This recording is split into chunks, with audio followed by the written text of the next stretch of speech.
I thought I've arrived. And because the University of Venda for me was the first thing I knew to do university. I am from Bushbuck region, Mpumalanga, which is a very rural area. So you will imagine, even the high schools there, it's a high school.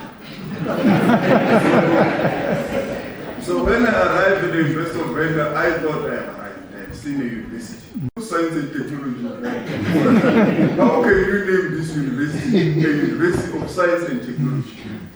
And he said, no, we are aspiring.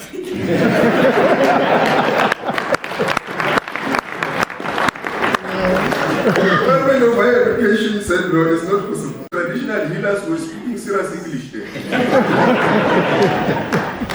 And Prof Aswal, in a cynical way, he said, hey, I'm shocked here. Even traditional leaders are very because they engaged him.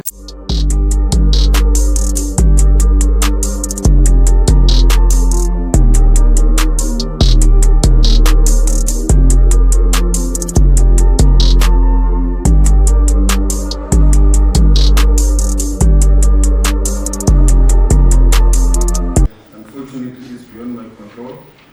It's in relation to the job I do. But I really want to thank the university for this indulgence and also Prof Nkondo, the VC of UNISA, the former VC, Kaya, and all former VCs that I might not have seen who are here. Ms. Charlotte Mampane, a member of council of the University of South Africa, my colleagues, Minister Chabin, Minister Smirana, I have not seen her, DM Moraka, former ministers who are here, Minister Sulu, Meshawangu, and others that I might not have seen, and AGSA, Ntsako, Maruleke, members of the diplomatic corps, pastors. I have seen a lot, very prominent pastors in our country. I also greet all of them. The members of the academic staff of the university and from other universities, intellectuals from around here. I know UNISA, you always host the intellectuals around. I believe this is now the home of intellectuals here. They grilled me about the GNU before it was formed. But I think now on inside, Prof, you might see that it was a tactical decision. The members, Olga Nkondo and his wife, his kids, grandchildren, who has welcomed me to their family as one of the Prof's son. Our path with the Prof crossed at the University of Venda, where he was the Vice-Chancellor.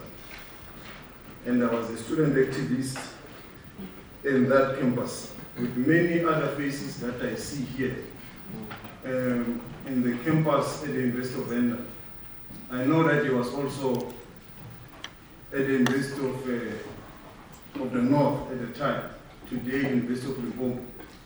But I crossed the path with him at the University of Venda, and I've seen many who were student leaders with us during that period at the university. The Prof transformed the University of Venda from a Bantu stand university that was aimed just to cater for the former Bantu stand of Venda into a truly South African university, which catered for all South Africans. And he was welcomed as such by the members of the university community in Venda. That university, when some of us joined, it looked like a college. I thought I've arrived. And because the University of Venda for me was the first thing I knew to do university. I am from Bushbuck region, Mpumalanga, which is a very rural area. So you will imagine, even the high schools there, it's a high school. So when I arrived at the University of Venda, I thought I had seen a university.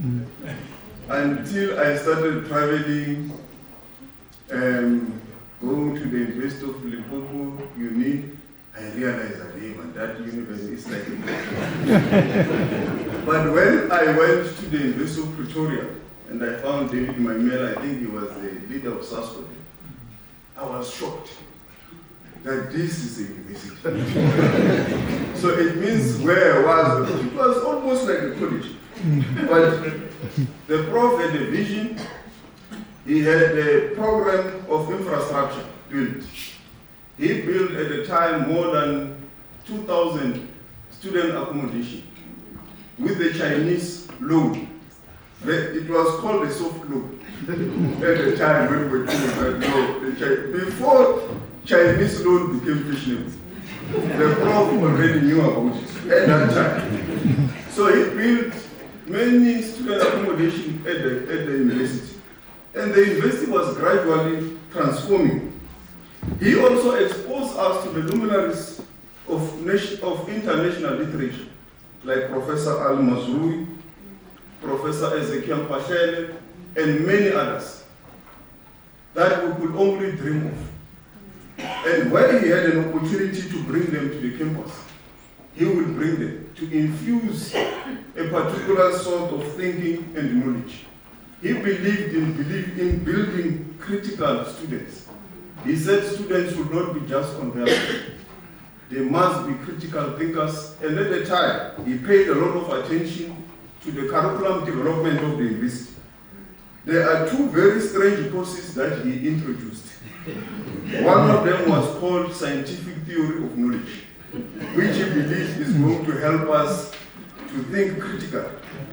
There was also another one. It was called a course for African Studies. This course, all students, whether you do science, whether you do whatever, you were all supposed to go through that. On his side, I think he was ahead of his time because it is the decolonialization we are today talking about. When I read some of the issues now on the university decolonization and the curriculum, it's what Prof introduced at the time in our campus, which we were taught by these various professors. One of the key contributions the Prof made in higher education with the chairpersons, or what was called the Committee of Vice-Chancellors or something like that. There was a huge debate about the merger of institutions of higher learning. Univen naturally was supposed to have been merged with the University of the North. He mobilized the entirety of the university community, traditional leaders, traditional healers, everything. When Professor Kada Asman came to the university to get a submission from the community, traditional leaders and traditional healers were speaking serious English there. And Prof Kada Asman, in a cynical way, he said, I'm shocked here, even traditional leaders are very because they engaged him about why the University of Venda should not be merged and why it must continue as a standalone university and why it must not be merged with the University of Limpopo.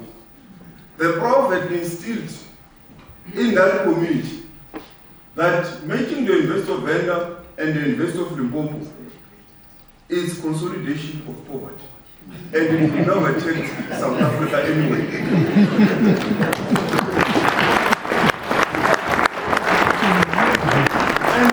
and we all understood the perspective because the University of Venda at the time was owing a lot of money. And also ourselves as students, we were owing a lot of money. The University of the North, it was the same. So when you make this balance sheet,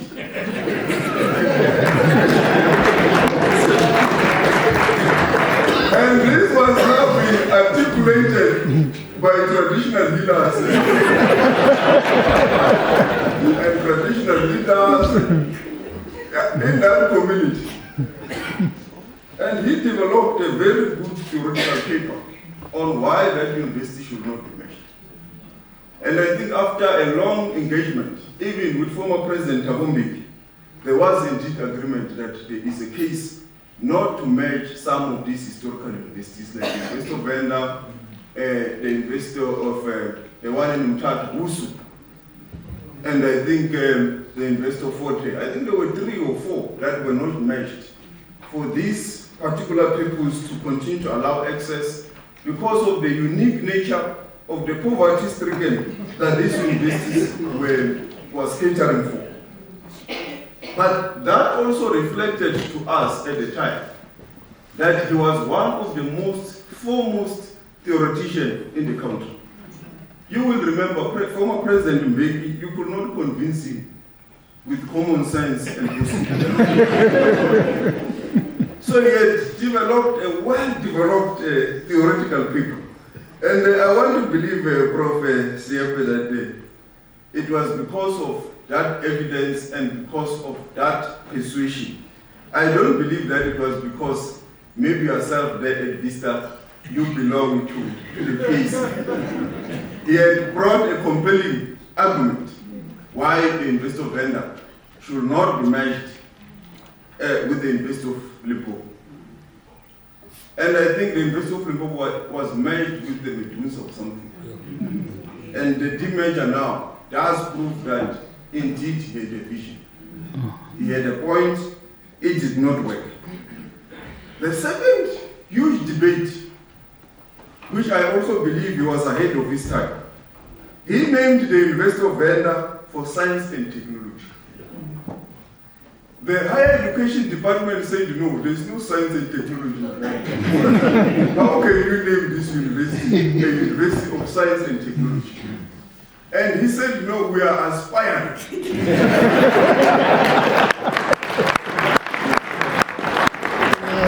The Department of Higher Education said, no, it's not possible. But if you go to Univen now, there is now indeed science and technology. So that aspiration became reality because of that vision that he had. When I was in the ANC Youth League, Prof was one of the scholars of the ANC, theoreticians who influenced us to a resolution on expropriation without compensation. He wrote a compelling paper, a compelling discussion document, why he believes this will take us forward within the policy perspective of the ANC on the ownership of property, which is a mixed forms of ownership. But he believed that if we add an instrument, we could be able to accelerate land reform. But Prof was also very brave. When we were charged in the ANC Youth League for bringing the ANC into disrepute,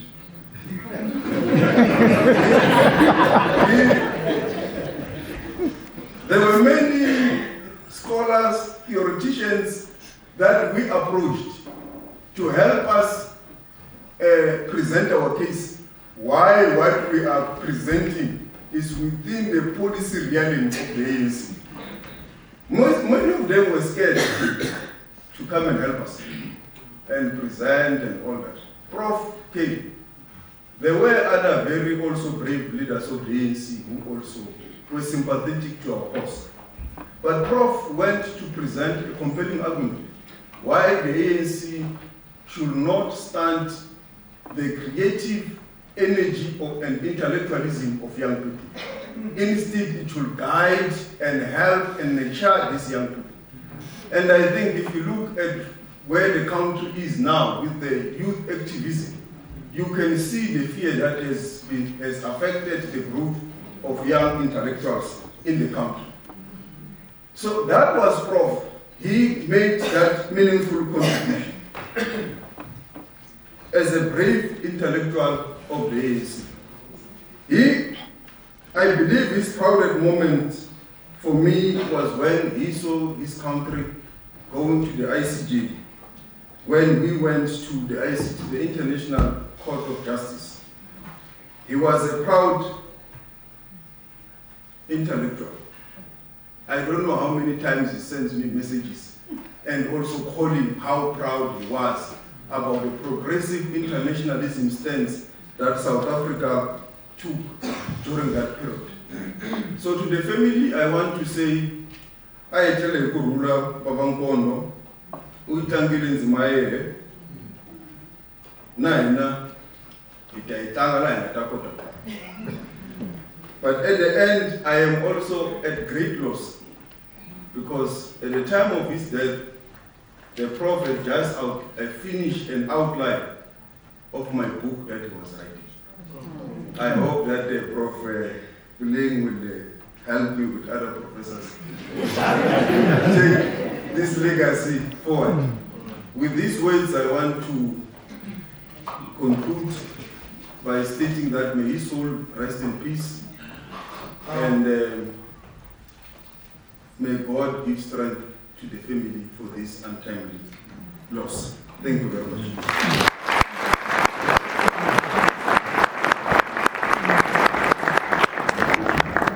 Thank you very much.